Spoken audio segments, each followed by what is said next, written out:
حضرت نوح علیہ السلام کا نام شکر تھا، بعد میں نوح ہوا، اس لیے کہ وہ اپنی قوم پر بہت نوحہ کیا کرتے تھے۔ وہ اپنی قوم کے پاس 950 برس رہے اور اس مدت میں 40 مرد اور 40 عورتوں کے سوا کوئی ایمان نہ لایا۔ حضرت نوح علیہ السلام ہر روز پہاڑ کی چوٹی پر چڑھ کر خلق اللہ کو دعوت الحق دیتے اور ان کی آواز خدا کے حکم سے مشرق و مغرب تک پہنچ جاتی۔ ابن عباس رضی اللہ عنہما سے روایت ہے کہ نوح علیہ السلام کی قوم ان کو اتنا مارتی کہ وہ گر پڑتے، پھر وہ ان کو کسی گھر کے کونے میں ڈال دیتے کہ وہ مر چکے ہیں۔ وہ دوسرے دن پھر نکلتے اور ان کو اللہ کی طرف بلاتے۔ روایت کیا گیا ہے کہ ان کی قوم کا ایک بوڑھا شخص لاٹھی کے سہارے چلتا ہوا اپنے بیٹے کے ساتھ جا رہا تھا، تو بیٹے کو کہنے لگا، یہ مجنون بوڑھا تجھے دھوکے میں نہ ڈال دے۔ تو بیٹے نے کہا، ابا جان مجھے اپنی لاٹھی دیں۔ تو اس نے لاٹھی لے کر نوح علیہ السلام کو اتنا مارا کہ سر پھاڑ دیا۔ تو اللہ تعالیٰ نے وحی کی کہ میں ان کو ہلاک کرنے والا ہوں، آپ غم نہ کریں، اور اس ہلاکت سے ان کو کوئی چھٹکارا حاصل نہیں۔ تو اس وقت نوح علیہ السلام نے ان کے لیے بد دعا کی۔ عبید بن عمیر لیثی سے روایت ہے کہ لوگ نوح علیہ السلام کے گلے میں کپڑا ڈال کر گھسیٹتے یہاں تک کہ آپ علیہ السلام بے ہوش ہو جاتے۔ جب ہوش آتا تو کہتے، اے میرے رب میری قوم کو بخش دے، یہ نہیں جانتے۔ حتیٰ کہ جب وہ نافرمانی میں بہت بڑھ گئے اور ان کو بہت سخت تکالیف پہنچائیں اور کئی نسلوں کا انتظار کیا، لیکن ہر آنے والی نسل پہلے سے بری تھی، حتیٰ کہ آخر والی نسل کہنے لگی، یہ ہمارے آباء و اجداد کے ساتھ اسی طرح مجنون تھا۔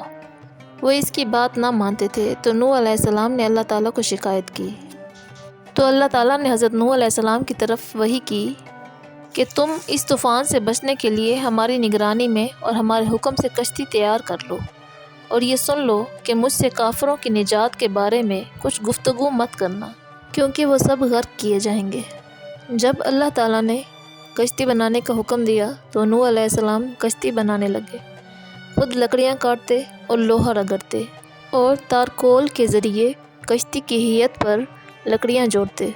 جب لوگ آپ کے پاس سے گزرتے تو مذاق اڑاتے اور کہتے، اے نوح علیہ السلام، نبوت کے بعد بڑھئی بھی ہو گیا، اور اللہ تعالیٰ نے ان کی عورتوں کو بانجھ کر دیا، پھر ان کا کوئی بچہ پیدا نہ ہوا۔ اہل توریت کا گمان ہے کہ ساگوان کی لکڑی سے کشتی بنانے کا حکم ملا۔ کشتی کا طول 80 گز اور عرض 50 گز رکھا اور اونچائی 30 گز کی تھی۔ اس کشتی کے 3 حصے بنائے گئے۔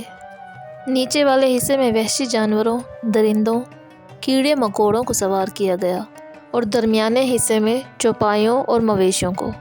اور نوح علیہ السلام اور ان پر ایمان لانے والے اپنا زاد سفر لے کر اوپر والے حصے میں سوار ہوئے۔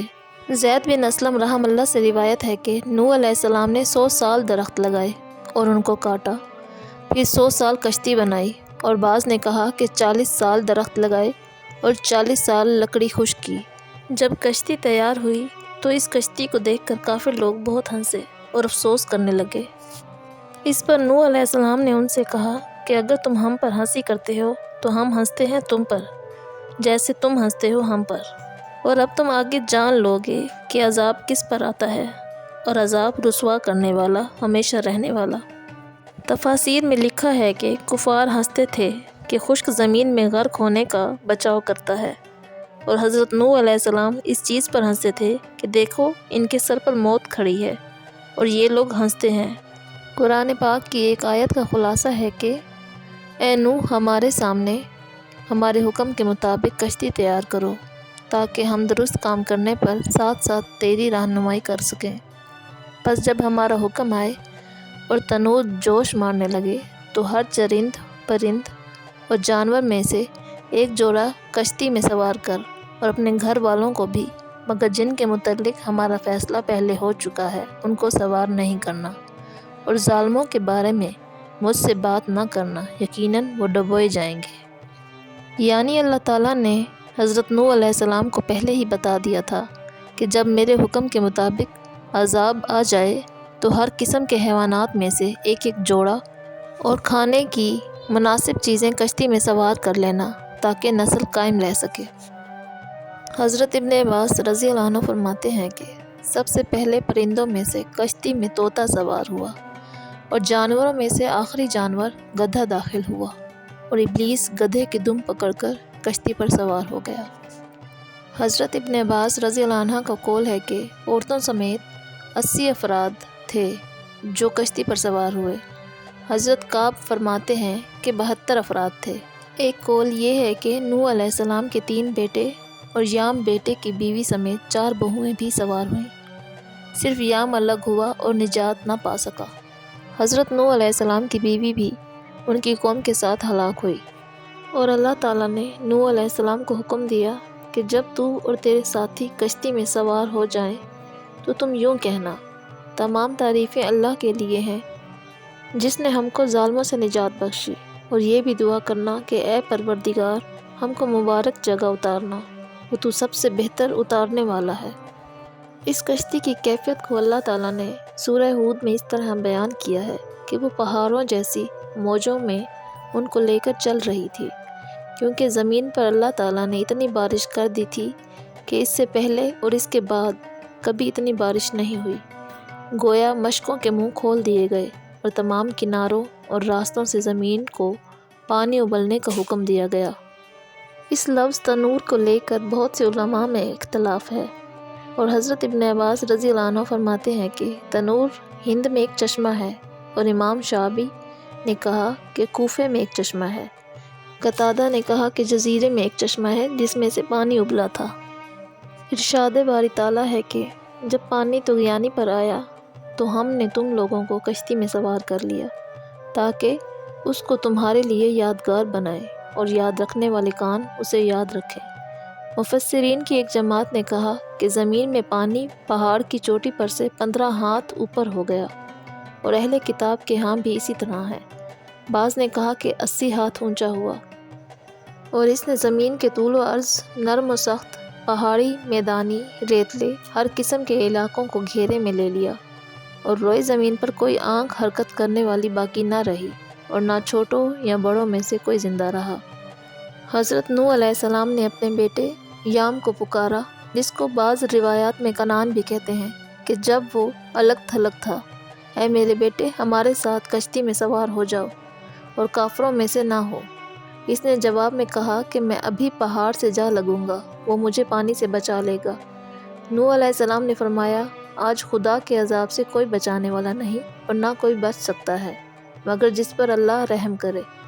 اتنے میں ان دونوں کے درمیان لہر حائل ہوئی اور وہ ڈوب کر رہ گیا۔ جب غیر اللہ کی عبادت کرنے والوں میں سے کوئی باقی نہ بچا تو اللہ تعالیٰ نے زمین کو پانی نگل لینے کا حکم دیا اور آسمان کو تھم جانے کا حکم دیا، اور اس طرح ان پر عذاب و عطاب واقع ہوا جو اللہ کے علم کے مطابق تقدیر میں لکھا جا چکا تھا۔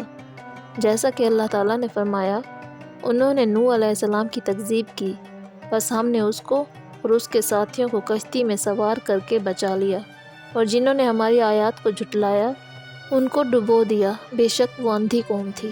نبی اکرم صلی اللہ علیہ وآلہ وسلم فرماتے ہیں: جب نوح علیہ السلام کشتی سے فارغ ہوئے تو زمین سے پانی ابلنے لگا اور گلیوں میں پھیلا، تو ایک بچے کی ماں بچے پر ڈری۔